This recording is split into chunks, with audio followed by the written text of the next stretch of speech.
പ്രസവത്തിന് ശേഷം എല്ലാവർക്കും same set of medicines, same set of treatment modality, എല്ലാവർക്കും എല്ലാം ഒന്നുപോലെ. അങ്ങനെയാണോ ശരിക്കും വേണ്ടത്?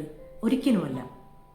ഒരു സ്ത്രീയുടെ ശരീരഘടന, അവരുടെ ഡൈജഷൻ, അവരുടെ ഡെലിവർ ചെയ്ത രീതി, അതായത് സെക്ഷൻ ആണോ അതോ നോർമൽ ഡെലിവറി ആണോ, ലാക്ടേഷൻ അഥവാ മുലയൂട്ടുന്നത്, ഇതിനെല്ലാം ഈ ഘടകങ്ങളെല്ലാം ആസ്പദമാക്കിയാണ് അവർക്ക് എന്ത് തരത്തിലുള്ള ട്രീറ്റ്മെൻറ്റ് എത്ര നാളത്തേക്ക് എങ്ങനെ കൊടുക്കണമെന്നുള്ളത് തീരുമാനിക്കുന്നത്. അപ്പോൾ ഇനി അമ്മമാരാകാൻ പോകുന്നവർക്കും അമ്മമാരാകാൻ തയ്യാറെടുക്കുന്നവർക്കും വേണ്ടിയിട്ട് ഉള്ള ഒരു ചെറിയ റിക്വസ്റ്റാണ്, ഈ പറഞ്ഞ കാര്യങ്ങൾ ആസ്പദമാക്കിയാണോ നിങ്ങളുടെ ട്രീറ്റ്മെൻറ്റ് നിങ്ങൾക്ക് കിട്ടുന്നതെന്ന് ഉറപ്പുവരുത്തുക. സംശയമുള്ള കാര്യങ്ങൾ വീണ്ടും വീണ്ടും ചോദിക്കുക. പേഴ്സണലൈസ്ഡ് കെയർ കിട്ടുന്നു എന്ന് ഉറപ്പുവരുത്തുക. Ayurveda is not one size fits all. അത് നിങ്ങൾ ആദ്യം മനസ്സിലാക്കുക. Post pregnancy recovery needs personalised care. Thank U.